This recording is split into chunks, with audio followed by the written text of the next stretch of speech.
This is On the Sidelines with Bucs 13. Welcome into the On the Sidelines podcast. I'm your host, Ethan McReynolds, here as always with my partner in crime, D-Jack Dante Jackson. Dante, we're getting ready for some playoff baseball for your Seattle Mariners. We don't know who we're going to play yet, but man, playoff baseball here at home at T-Mobile Park. Say that again. Playoff baseball here in Seattle. 2 games guaranteed. Wow. And hopefully we get some runs scored at T-Mobile Park this time. That would be pretty fun. But to start off, we are going to get into sort of a playoff preview, but we sort of wanted to do a look back at the regular season in review, if you will. You know, now that we have the full 162 game stats, it's really interesting to look back compared to, compare how we're feeling now about certain players to how we came into the season feeling about them. Because, in the offseason, that was right when we started this podcast, back in February. We started out by talking about this Mariners offseason, and neither of us in this room were big fans of what the Mariners were doing. You know, when Donnie Barrels was your big acquisition, no, I wasn't happy, and I called the Mariners brass out, and guess what? They responded with an acquisition like Josh Naylor and Gino Suarez. And now these players have come and helped the Mariners make the playoffs for only the second time in almost a quarter century. Well, it is really interesting to look at, how the Mariners, the stats stack up. If you had to, Dante, I asked you this yesterday, so I know you know the answer to it, but if you at home, you're listening in your car, wherever you're listening to us, if you had to guess how many Mariners finished with a WRC plus, a weighted runs created plus, of over 110 for the season, how many would you say? 10% or better above league average? What would you say? I would say 3, and that was my number yesterday, and I said Julio, Cal, and maybe Randy. Those were my 3 players that I thought would have that kind of stats. And what was the number? The answer to me was shocking. It was 7. Wow. 7 guys with at least 150 plate appearances, and that's not even counting Leo Rivas, who had just over 100 plate appearances. But let's see if I can find my list here. It is Cal Raleigh, Dominic Canzone, Josh Naylor, Jorge Polanco, Julio Rodriguez, Randy Arozarena, J.P. Crawford. Wow. What a lineup that has been created that over the second half of the season has just been, red hot. Yes. And this is the team that we envisioned, length in the lineup. We wanted those moves. We was crying for it for the last 20 years, And I think, I have to give credit to Jerry Dipoto and Justin Hollander. They finally listened, it seemed, to these fans. They lengthened the lineup. They went after the players, whether they was under control and all that stuff. Right. I said in an earlier podcast, I don't want to hear nothing about control. I don't want to hear nothing about years. Just go for it. And guess what? They're going for it. Well, yeah, and they went out and got some rentals, which is something that they've been reluctant to do in previous years.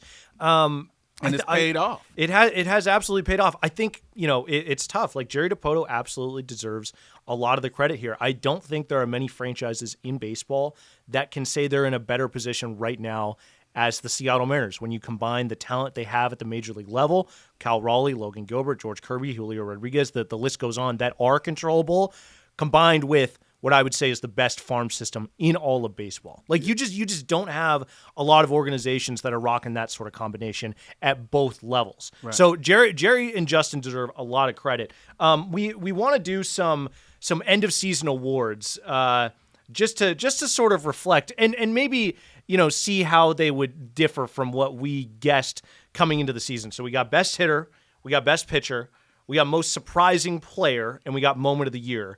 And I've sort of picked out some honorable mentions for some of the obvious ones. Right. But, D-Jack, I'll go to you for our main award. You'll be our award giver. Is there a term for that? So best hitter? Let's go best hitter first. Is that team MVP also? Or is sure. That just best if hit? you want to dub it team MVP, you're the award, whatever. The savant.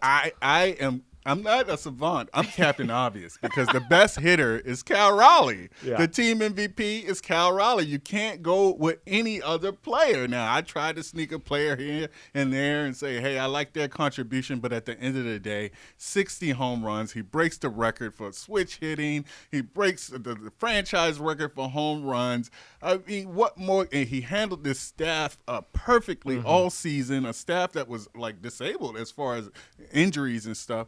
You got to give that award to Cal Raleigh as no other player. Yeah, well, and, if I had to give a close second, because I think the best hitter on this team was very clearly Cal Raleigh. He's your MVP candidate for a reason, could very well likely end up winning it. 60 home runs, not a single pass ball this season, by the way. The New York media likes to, try to trash on Cal's defense because the advanced analytic metrics aren't there for him this season as much as they were in his Platinum Glove season last year, but not a single pass ball for the Platinum Glove award-winning catcher. And I don't see a lot of people running on him either. No, not a lot. Definitely second half of the year, he was a lot better at shutting down that run game. If I had to give a close second, Julio Rodriguez has been absolutely spectacular. And, in, May, June, we had a lot of tough conversations on this podcast about wanting more from him. And, we were both sort of frustrated with his output and the sort of inconsistencies in his game. But across a whole 162-game season, 2025, played 160 games, only 2 games that he didn't play in, the most in his career so far. And when you look at the numbers, he's just 2 seasons removed from 2023 when he finished 4th in MVP voting, that 2023 season.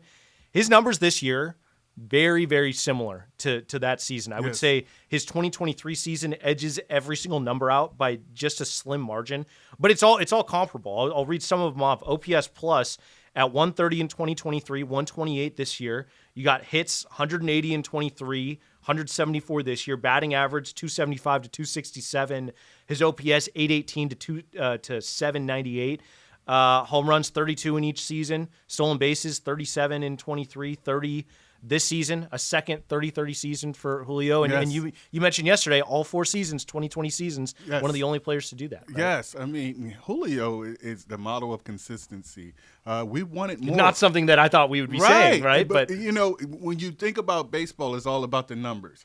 And I do think the numbers can lie because he faced that criticism, and I thought it was warranted also. Mm-hmm. And I want to talk to the Mariners fans out there because I thought them being vocal this year. Usually they just go with it, they just the Mariners. No, they were vocal this year. They demanded a winner. They demanded that Julio step it up, and he did that. I think he heard that. He laid off the All-Star game, took some time off. He heard those fans and that criticism, and I think that's what they need. They need to be held accountable. Julio responded great. He picked up his numbers, and now when you look at the averages, they average out to a consistent Julio year. But make no mistake, I think the criticism was warranted. Julio answered. He is our superstar, and I say look out for him to have a breakout playoffs. This will be a coming out party for Julio this year's playoff. Watch out. Is Julio underappreciated? I think he absolutely is. I don't think so. I think he totally is. We know he's a star. I think it says more about the area and the region when you talk about, like, we have PTSD. We've lost Griffey. We've lost Alex Rodriguez. So when he signed a 10-year contract. I know, but it doesn't matter. When we get our stars, and we want to hold on to them tight, and we want them to be great, especially. And expectations are there. And that just means we believe in you, Julio. So we put those expectations on you, and guess what? He's answered. He's still a young player also. Yeah. He still has room to grow, and I believe he will get better. But after this playoffs, you'll see Julio become the superstar that we know he can be. I'm just saying, he's 24 years old. Yes. He's got 2 30-30 seasons under his belt. I just think any franchise in baseball would be begging, sacrificing whatever. Yes. To have a Julio Rodriguez on their team. The power speed combo, he's not hitting 220, he's hitting 270. And then you combine that with, you should be a shoo-in for the Gold Glove in center field. And we've seen the type of difference that good defense in center field position can make. So, man, there are not many Julio Rodriguez's in this world of baseball as we see it right now, let alone a 24-year-old version of that.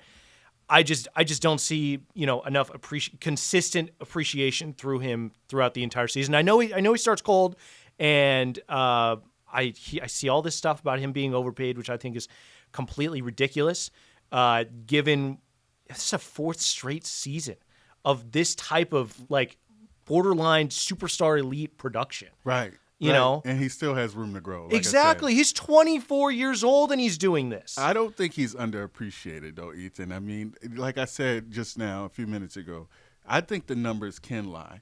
You know, there were games out there to be had at the beginning of the season if Julio was on top of his game, where it could have been even more comfortable at the end of the season. The Mariners, won 90, 91 games? 90 games. They actually, as crazy as it sounds, I think they underachieved. Yeah.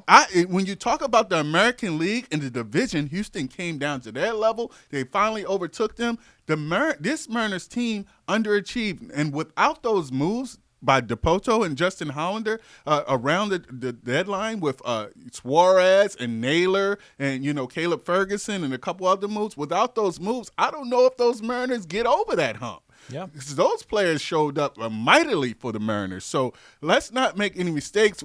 That's where the numbers can lie. You look at the end of the season when Julio picked it up and you average them out. But let's talk about splits. The first 2-3 months of the season, Julio was not that superstar player, and the fans and held him accountable. He listened. He heard you. Fans, they hear you. Trust me. They say they don't listen. They hear you. Because he listened, he laid off on the All-Star game, came back, heated up with summertime Julio, and that's what we need from this point on throughout the playoffs. I just don't know if you can attribute Julio's hot second half to criticism from the fan base. To me, that just does not correlate. How do you explain the time off at the All-Star game? Julio knows that he's underperforming because he's a human being and can reflect on his own time. After the 2023 season, the best season of his career to date, he was like, it's not good enough. I feel like I can be better, because it was a tale of two halves as well. So these athletes know themselves better than any of us do. And I'm not saying that the criticism wasn't warranted. I'm just saying, that's not the reason why we got the Julio that we got in the second half. I'm not saying is the reason why. I'm saying is one of the reasons why. I know they listen, Ethan. Sure. I know they hear that stuff, and it motivates you. If you have any kind of pride, and you're any kind of professional, that's going to motivate you. I believe they motivate. And the same with DePoto and Hollander in that front office. Under much criticism, under much malign, talking about 52% last year, the fan base went crazy. 54%. We can't get the quote wrong. 54%. The fan base went crazy on that number, and look what they did this year. Totally out of character. Went and made those rentals, something where they didn't have control. This is something the Mariners never did in organization history, and it paid off. They hear you, fans. They hear you. You're not going to tell me they don't hear the criticism. They reacted and was proactive this year, listening to the fans, and look where they are. They're the front runners for the World Series. Yeah, and we have to move on here time-wise. Yes. I'm not here to say, I'm not here to discount the fans' voice. That's not what I'm trying to say. No, I'm not saying I just think that argument sort of takes away from what Julio was able to accomplish a little bit, with his second half. So he did it. Yeah. Anyway, let's go to best pitcher. Who's your best pitcher this year? I feel like this one's, let's send it over to Captain Obvious it's for a the shoe-in, best pitcher. Brian Wu. Yeah. He's over 25 straight starts of 6 innings or more. Mm-hmm. He was a rock when half of the staff was down. I mean, your big guns, you're talking about Logan Gilbert and George Kirby went down for a significant portion of the season. Brian Wu was that guy. I mean, he should be top 5 in the Cy Young race, and I hate to see him go down with that injury towards the end of the season. But I think Brian Wu did his job. That might sound weird. He got us to this point. Now it's up to the big guns, Logan Gilbert, George Kirby, and your experienced Castillo to take you to the promised land, because I don't want to put this out in the ether. I don't think you're going to see Brian Wu anytime soon. I just don't see it. I also hate that you put that into the ether. I'm not going to lie. It sounds like the Mariners are pretty optimistic with Brian Wu's health. He's going to throw a bullpen today. We're going to learn more later today after this episode releases. If I had to give a second, because this one's pretty obvious that Brian Wu is the Mariners' best pitcher of the season. A couple bullpen arms that I want to shout out. Andres Munoz has been absolutely spectacular. Best season of his career. Let's see if where's his ERA on my little sheet? There it is. 1.73 ERA with 38 saves. Yes. Career high in saves, absolutely spectacular. And then the guy that I feel like nobody is talking about, he's not the sexiest name, but Eduard Bizzardo. You expected zero out of – you didn't even think he was going to be on the roster. You were actually hoping he wasn't going to be on the roster to start the season because he was so bad last year in the low-leverage situations. But he threw the 6th most innings pitched of any reliever in all of baseball this season with a 2.52 ERA. Sort of that pivot guy in the middle innings that Matt Brash filled, a couple of years ago. They overworked him into Tommy John surgery. Right. Bizzardo fills that role that is so critical in any bullpens. You got him, and Gabe Spire's been absolutely spectacular this season. Bizzardo, I'm so glad you gave Bizzardo his flowers. I mean, he was that bridge guy. He's awesome. And he became more, complete throughout the season, because at the beginning of the season, I think he was giving up some runs, and I'm like, who is this guy? And he turned into a dependable player that would bridge over to Spire or Brash to Munoz. So he was able to give the Mariners that operation, a reliable guy in that spot. So is I'm very so important. glad you gave, Bizzardo definitely. Most surprising player. Most surprising player, and you might be surprised by this, Logan Evans. Yeah. I want to give him his flowers. I feel like he saved his staff towards the beginning of the season. They threw him and Emerson Hancock out there and, surprise duty, and Logan Evans was steady. It came out of nowhere, 8 up innings, gave you quality starts. Logan Evans was the most surprising player for me this season, because I didn't know who the guy was. Logan who? So Logan Evans, I think he should get some credit, definitely. Yeah, I mean, for me, and I was sort of viewing this as like a breakout guy. I like your Logan Evans pick. I'm going with Jorge Polanco compared to what he did last year in a Mariners uniform, and I was really skeptical with DePoto bringing him in as the main offseason acquisition other than Donnie Barrels. Yeah, I mean, Polanco finished with over an 800 OPS at 821. What he did, 30 doubles for Polanco this season to go along with 26 home runs. You remember in April he was blistering hot.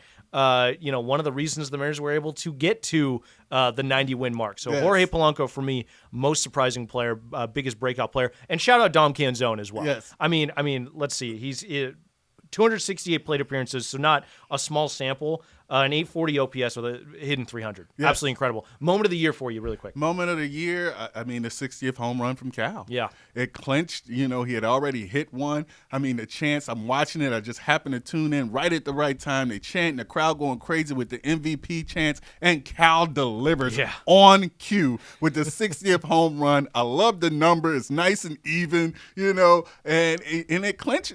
The Mariners clinched that day, so it was meaningful. I give that moment an iconic moment in Mariners history, definitely. The 60th home run by Cal is my moment. Yeah, that was the chills. There's a difference between MVP chants, for J.P. Crawford after he hits a grand slam because he's a fan favorite, compared to MVP chants for an actual MVP. It has a different. I mean, I was there. I got video of it. It's incredible. Yes. Describe that scene, though. Oh man, I mean, it was euphoric. Yeah. I mean, I'm just jumping up and down with my best friend. I mean, we have been lifelong Mariners fans just waiting for this moment, and Seattle, we finally have it. My moment of the year, really quick, before we'll go to Seahawks. Victor Robles, the catch against the Houston Astros. Yes. Absolutely incredible. That might have won the Mariners the division. Because I think, if you look situationally, Jake Myers is going to score on that play if that ball drops because he's running for whatever reason. That makes it a one-run game. You would have had runners on first and second with one out, tying run on second base. Who knows if Munoz gets out of that? But if the Mariners lose that game, it's sort of similar to the ALDS in 22, where I feel like if the Mariners had won game one, and maybe they don't put in Robbie Ray and they end up winning that game, I think that series could be a lot different. I agree. I think the Mariners lost game 2 of that Houston series. I don't know if they come back and win game 3. I agree. They're the far talented roster, but momentum is a huge thing in baseball. So I think that Victor Robles catch, and just the way he comes out of nowhere, absolutely spectacular. And the heart he showed after injuring himself on a spectacular catch earlier in the season. And that's sacrificing the body. That's what was impressive to me, because you got a Gold Glove. I think he should be a Gold Glove winner in Julio. You see him tracking the ball. He can't get there. All of a sudden, here comes Victor Robles flying into the frame to make the spectacular catch to kind kind of saved the sweep of the Houston Astros. Yeah. So, I mean, everything about it, like I said, but more importantly than anything was the heart he showed to even, I mean, what you talked about, the mentality of a pro athlete, that epitomizes it right there. He didn't care about his body. He didn't think about, I got injured trying to make a catch or making a catch earlier in the season. He just went for it and kind of saved, and paved the way for the Mariners to be resting right now. Yeah, absolutely. Well, we did go long on that, but I do want to preview this ALDS series. Yes. I think the Mariners have a lot of questions to answer specifically in the rotation and how they're going to slot it out. It looks like the soonest Brian Wu would be ready to go is Game 3. So Games 1 and 2 are open at home, and you've got some starters that are pitching really well at home specifically. Austin, if you could cue up the Luis Castillo splits for us. Luis Castillo, very dominant at home compared to his road stats. Look at that, the 2.6 ERA at home compared to a 4.7. George Kirby rocking similar splits, and he's got a 3.3 ERA at home, a 5.1 or a 5.2 on the road. So there is a legitimate question of whether, so you're going Logan probably in Game 1, or do you go Luis, Kirby, Logan, give Wu an extra day, and you got your two best guys on the road? Like, how would you slot it out? I think you just said it right there. Like, and we talked about this a couple of months ago when Luis Castillo was on his run. He was on a great run. I said he should probably be your Game 1 starter if the Mariners make the playoffs, because it was still in question. He has the experience. He definitely has the stuff. And I think you matching up right now with the number 4 starter of whatever team, Detroit or Cleveland. So you match that up with Castillo, and then you get your best player, Logan Gilbert, on the road after. So I think you go Castillo, Kirby, and then Logan Gilbert right now. And if Wu is healthy, then you go to Wu. So I agree with what you said. I think you go ahead and start the experienced player in Castillo, and make no mistake, he has the stuff. Yeah. He's been there, done that. He's probably the most experienced pitcher on the Mariners staff as far as big-time games. I have no problem with Castillo starting Game 1. Yeah, it's gonna be interesting how they handle the pitching staff. Bryce Miller's likely going to be moving into the bullpen. I'm excited to see him coming out and just full effort fastballs from him.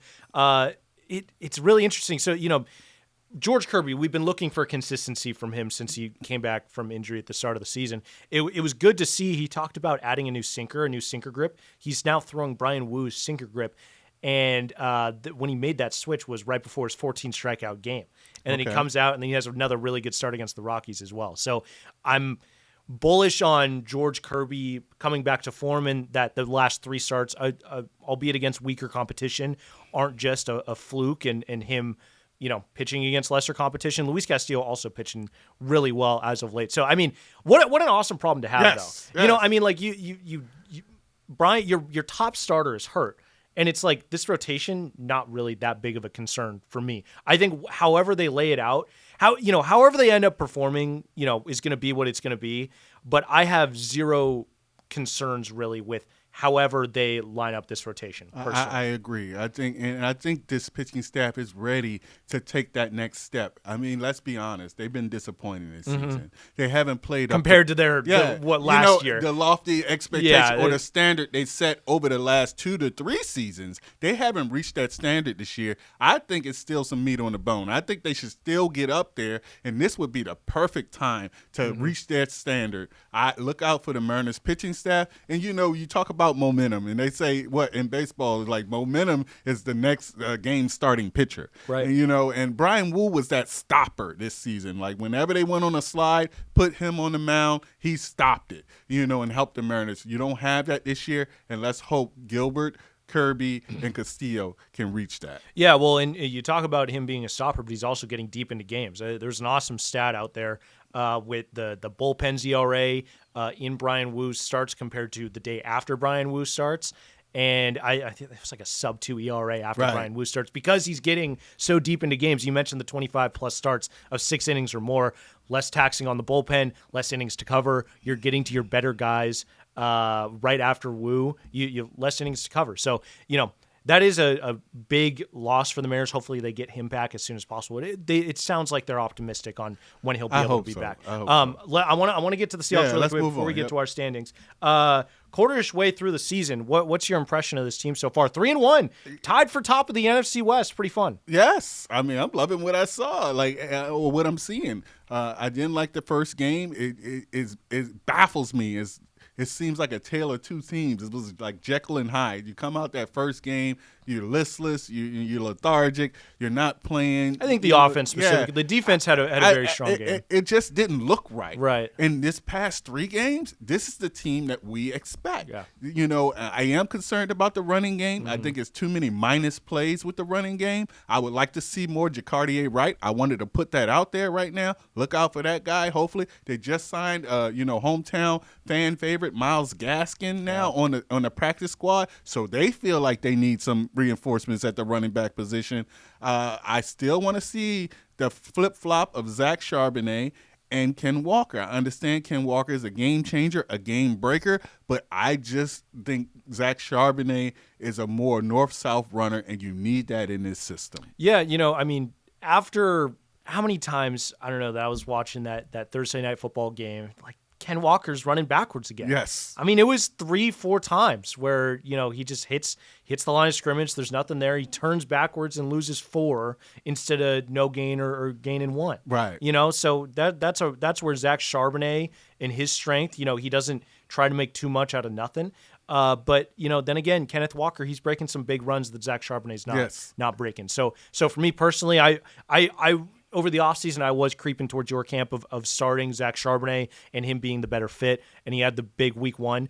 But I think I'm still with Ken Walker being the guy. You give him his carries, but Kenneth Walker's the hot hand. With the negative plays from the Thursday night football game, I still had 80 yards and 17 carries. He's still the hot hand. But you cannot get those negative plays against good teams, like the Bucs that's coming in this week. You cannot have those. You can't have those negative plays. Yeah. We need to X those out of the game plan. And I'm not saying don't give him his touches. All I'm saying is we need to set the tone going north-south, and you don't see that out of Ken Walker. He's trying to bounce everything, and that's been a frustration his whole career. It's feast or famine. You're either losing the yards or he's gaining 5 or 10 yards. So it's just like, it's 2 minus plays and 1 play. Is it worth it? I don't think so. I want to see Jacardier Wright. I want to see the young legs. It was no competition at the running back position this year, if you ask me. Zach Charbonnet and Ken Walker were always tabbed as the 1 and the 2. That's one thing I will give Pete Carroll. It was always competition. I think Wright looked great. I like the young legs. I like the explosiveness out of him. I want to see what he has. Okay, we got to wrap up quickly. Star Watch, I'm going Sam Darnold. The Bucs against the run are very, very good. Against the pass, not as good. I think Sam Darnold has his first 300-yard passing game as a Seahawk. Yeah. A.J. Barner for you, Dante. A.J. Why, Barner, really just big, a specimen. I like the way he blocks. He runs routes. He's catching touchdowns. A.J. Barner, look out for him this week in the battle of the throwbacks, the best throwbacks in the NFL. You got the creamsicles against the Seahawks, which I think is the best throwbacks ever. So, I mean, you got that battle going on. Look out for Barner. It's going to be fun. All right, let's update our pick standings really quick. I love this full screen. Austin, I love this one. This is my favorite part of the show. Another 3-0 week for me. The Chiefs upset the Ravens. Dante, it's welcome to the tie column. Austin and Will Ortner of Chat Sports tied for 3rd place or last place, as we like to say, at 6-6. Let's give the picks. Austin in the room with us today. He is going with the Lions at the Bengals, the Bills versus the Patriots, and his underdog of the week, the Broncos at the Eagles. Austin, I really like that underdog pick, by the way. Will Ortner of Chat Sports, he's going with the Colts over the Raiders, the Vikings over the Browns, and his underdog, the Jacksonville Jaguars, who I'm here. They're playing very well defensively. Yes, I like the way they Jags over the Kansas City Chiefs. Dante, you've got a conflicting game with Will, your underdog. Will picked the Colts. You're picking the Raiders in that one. Yes, I think the Raiders. It's time for them to show up. I think Pete Carroll finally getting this program going. I love me some Pete Carroll. Look out for the Raiders. I'm picking them. He's 1-3. And then I picked the Vikings also against the Browns because they're the Browns, you know, and they starting Dylan Gabriel and the rookie. And then we also got the Rams over the Niners where Brock Purdy is out and Mac Jones. I think Jawan Jennings is out. Kittle is out. You name Nick it. Bosa. You name them, they out for the Niners, which makes that first game of the season so frustrating. It's going to come back to bite the Seahawks. The Niners might be better with Mac Jones. It's interesting. And I wanted Austin to hear this because I love nicknames. And we got a new nickname for Ethan, Austin. Moneyline McReynolds, all right? 10-1. It's going to look really bad when I go 11-1. I mean, my guy, I'm taking pride in this. Although I'm the first loser. I'm in second place. I'm the first loser. I'm taking pride in Ethan going 11-1. There's no hate here. Good job. Moneyline McReynolds. I can't wait for my first 0-3 week. All right, picks really quick and we'll wrap up. I got the Rams over the Niners, Bills versus Patriots. My underdog. I feel awful about it. Jets over the Cowboys. Hopefully Justin Fields comes in clutch for me. All right, that's going to do it for this week. For D-Jack, Dante Jackson, I'm Ethan McReynolds. We'll see you next time on The Sidelines. Let's go! On the Sidelines is available wherever you get your podcast.